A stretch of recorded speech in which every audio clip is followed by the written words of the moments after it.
Hi guys, आज के इस वीडियो में हम बात करेंगे कि मोबाइल फोन का सर्विस सेंटर हम कैसे खोल सकते हैं। और आप में से काफी सारे व्यूअर्स जो है मुझे कमेंट सेक्शन में पूछे थे कि हमको अगर एक मोबाइल फोन का किसी भी एक मोबाइल फोन का ऑथराइज सर्विस सेंटर खोलना है तो उसका क्या प्रोसीजर रहता है, कितना इन्वेस्टमेंट लगता है और क्या क्या सारे सिस्टम से कैसे हम कॉन्टैक्ट करें कि सर्विस सेंटर हमको खोलना है। सारी चीजों के बारे में हमें एक डिटेल वीडियो में बताओ। तो गाइस, मैं इस वीडियो में आपको वो सारी चीजों के बारे में बताऊंगा। ये जो वीडियो है ये पूरा आउटडोर में शूट होने वाला है क्योंकि पिछले 4-5 दिन से मेरा तबीयत खराब था और फाइनली आज मेरा तबीयत थोड़ा सा ठीक हुआ और मैं वीडियो शूट करने के लिए रेडी हुआ। तो जो लाइट है वो चला गया, तो इस वजह से आज जो है आउटडोर में शूट होगा। बाकी जो वीडियो का कंटेंट है बहुत ही यूनिक आपको देखने को मिलेगा। तो आप अगर इंटरेस्टेड हो इस टॉपिक के बारे में तो मेक श्योर इस वीडियो को एंड तक देखते रहना। और हाँ, चैनल पर नए आए हो तो चैनल को सब्सक्राइब करके ही जाना। तो चलिए स्टार्ट करते हैं इस इंटरेस्टिंग वीडियो को।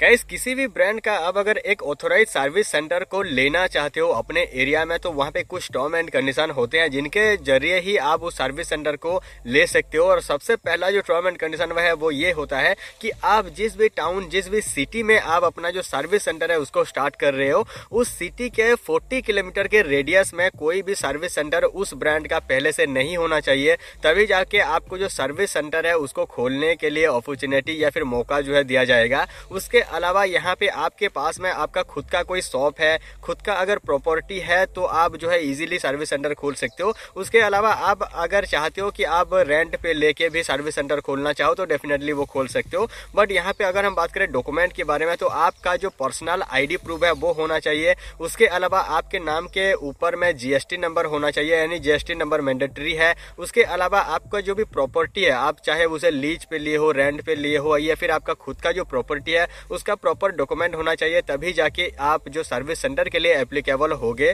देखो, पहले के टाइम पे क्या होता था, ब्रांड जो है ज्यादातर सर्विस सेंटर प्रोवाइड नहीं करते थे। जो बड़े बड़े जो भी सिटी होते हैं उनमें जो है सर्विस सेंटर को दिया जाता था। बाकी जो स्मॉल सिटी टाउन वगैरह है उनमें सर्विस सेंटर नहीं दिया जाता है। बट अभी के टाइम पे जो है सारे ऑलमोस्ट सारे सिटी, सारे टाउन में जो है अपने ब्रांड, अपना जो सर्विस सेंटर है वो प्रोवाइड कर रहे हैं और सर्विस सेंटर को जो है प्राइवेटाइजेशन कर दिए हैं। यहाँ पे पहले क्या होता था, पहले जो है सर्विस सेंटर को पूरा जो कंट्रोल है ना वो जो है ब्रांड संभालता था। बट अभी के टाइम पे पूरा जो कंट्रोल है वो आपके हाथ में होगा। ब्रांड बस आपको ऑथराइज करेगा कि आप किस तरीके से वहां पे काम कर रहे हो और किस तरीके से आप अपना जो प्रोडक्ट है, अपना जो सर्विस है वो प्रोवाइड कर रहे हो। उसमें ब्रांड को मतलब है आप उस सर्विस सेंटर को किस तरीके से मैनेज करोगे, कैसे वहां पे चलाओगे, वो आपके ऊपर डिपेंड होता है। तो इसी वजह से क्या हो रहा है कि इसी वजह से ब्रांड जो है अपना सर्विस को एक्सपेंड कर रहे हैं। और आपके पास में अगर कोई छोटा सा भी दुकान है या फिर ऐसे कम प्रॉपर्टी भी है तो भी आप जो है सर्विस सेंटर खोल सकते हो। इसके लिए आपको कोई ऐसे बड़ा सा एरिया, बड़ा सा हॉल से करने की जरूरत नहीं। आपके पास में छोटा सा कोई शॉप है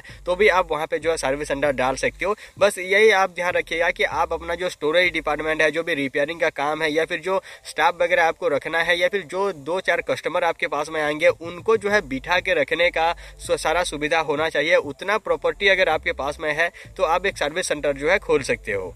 अभी हम बात करते हैं मेन मुद्दे की बात कि हमें जो है सर्विस सेंटर ओपन करने के लिए कितना पैसा लगेगा। तो यहाँ पे पैसा कौन कौन से जगह पे लगेगा और कितना लगेगा वो मैं डिटेल से अभी आपको बताता हूँ। तो सबसे पहले कुछ अमाउंट जो है आपको ब्रांड को प्रोवाइड करने पड़ते हैं सिक्योरिटी के तौर पे, और वो जो अमाउंट है वो 1.5 लाख से 3.5 लाख के बीच में जो है अभी के टाइम पे जा रहा है। और आप किस जगह के ऊपर में सर्विस सेंटर को ओपन कर रहे हो उसके ऊपर में डिपेंड करता है कि आप जो है आपको कितना रुपए का सिक्योरिटी अमाउंट ब्रांड को प्रोवाइड करना पड़ेगा। और उसी सिक्योरिटी अमाउंट में आपका तो सिक्योरिटी तो होगा ही, उसके अलावा ब्रांड जो है आपको कुछ स्पेशल टूल प्रोवाइड करेंगे उस सिक्योरिटी अमाउंट के ऊपर में, जिसके जरिए आप जो फोन का सारा काम जो है आप ऑफिशियल तरीके से कर सकते हो। उसके अलावा यहाँ पे आपको ब्रांड जो है इंटीरियर के ऊपर में, आप जहाँ पे भी सर्विस सेंटर खोलोगे उसके अंदर का जो भी सारा इंटीरियर है उसमें थोड़ा बहुत आपको खर्चा करना पड़ेगा। और थोड़ा बहुत जो भी ब्रांड का डेकोरेट होता है, जैसे कि ब्रांड का लोगो हो गया, ब्रांड का जो टेबल चेयर वगैरह हो गया या फिर ब्रांड से रिलेटेड जो भी सारे चीजें है ना,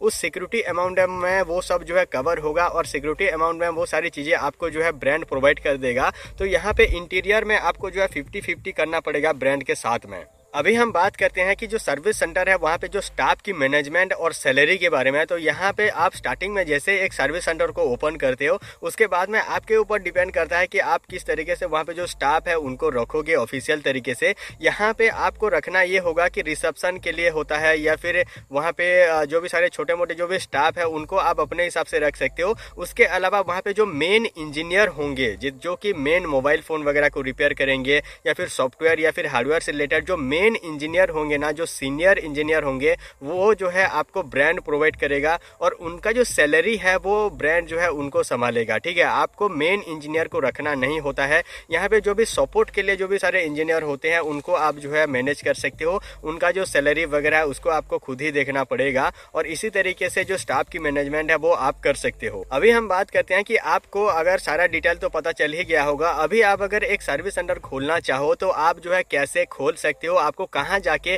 कॉन्टैक्ट करना होगा कि आपको एक सर्विस सेंटर जो है खोलना है। तो जितने भी सारे मोबाइल फोन के ब्रांड है ना, सभी का जो है ऑफिशियल ईमेल आईडी होता है, सभी का ऑफिशियल जो है टोल फ्री नंबर होता है। तो आपको जो है उन्हीं टोल फ्री नंबर के ऊपर में कॉल करना होगा और वहां पे आपको बताना होगा कि आप जो है कौन से एरिया में रहते हो, आपके नियरेस्ट में कोई सर्विस सेंटर है या फिर नहीं, आपके एरिया में उस ब्रांड का कितना डीलरशिप है, सारा डिटेल आपको जो है देना होगा और वहां पे आप एक सर्विस सेंटर खोलना चाहते हो ये डिटेल आपको जो है उनको बताना होगा और वो लोग जो है आपको कांटेक्ट करेंगे कि आपको जो है एक सर्विस सेंटर खोलने के लिए परमिशन दिया जाएगा या फिर नहीं दिया जाएगा। ये उसी तरीके से होता है कि आप जो है एक मोबाइल फोन का डीलरशिप लेते हो तो वहां पे जो भी सारा प्रोसीजर होता है ना, लगभग सेम प्रोसीजर के साथ में एक सर्विस सेंटर भी ओपन होता है। यहाँ पे अगर आपका टोल फ्री नंबर पे आपने कॉल किया, आपका कोई काम नहीं बना, ईमेल किया, मैसेज किया, कुछ भी काम नहीं बना, तो आप सीधा जो है उस ब्रांड का जो डीलर है, जो कि ऑफिशियल डीलर है, उनके पास में आप जा सकते हो और इस रिलेटेड आप बात कर सकते हो और वो जो है आपको ब्रांड के साथ में कोलैब कर देंगे और वहां पे आप जो है इजीली सर्विस सेंटर खोल सकते हो। कुल मिला के ये कहा जाए कि आपके पास में 5 से 8 लाख रुपया अगर इन्वेस्टमेंट के लिए है तो आप एक सर्विस सेंटर जो है खोल सकते हो। उसके अलावा मैं आपको एक बात बताना चाहूंगा कि अभी के टाइम पे आप अगर कोई छोटे मोटे टाउन सिटी वगैरह में अगर सर्विस सेंटर खोलना चाहते हो तो आप एक ब्रांड का सर्विस सेंटर ना खोल के 4-5 ब्रांड का जो सर्विस सेंटर है उसे एक साथ भी खोल सकते हो। यहाँ पे जैसे कि MI का हो गया, रियलमी का हो गया, ओप्पो का हो गया, वीवो का हो गया, नोकिया का हो गया, ये जितने भी सारे ब्रांड है ना, सभी ब्रांड का जो सर्विस सेंटर है वो आप एक ही साथ में ऑफिशियल तरीके से खोल सकते हो। उसका क्या प्रोसीजर होता है, कितना रुपए का इन्वेस्टमेंट होता है और प्रॉफिट कैसे मिलता है, सारी चीजों के बारे में आप अगर डिटेल में वीडियो चाहते हो तो नीचे कमेंट में मुझे पूछ सकते हो। उसके बारे में मैं डेफिनेटली एक डिटेल वीडियो जो है आप लोगों के लिए बता दूंगा और वहां पे आप जो है सारे ब्रांड का सर्विस सेंटर जो है खोल सकते हो। सो गाइस, उम्मीद है आपको सर्विस सेंटर से रिलेटेड जो भी सारा इन्फॉर्मेशन है वो मिल चुका होगा। फिर भी कोई भी सवाल या फिर सुझाव है तो नीचे कमेंट में या फिर इंस्टाग्राम पे ऊपर मुझे पूछ सकते हो। आज के लिए बस इतना ही guys, thank for watching, thank you.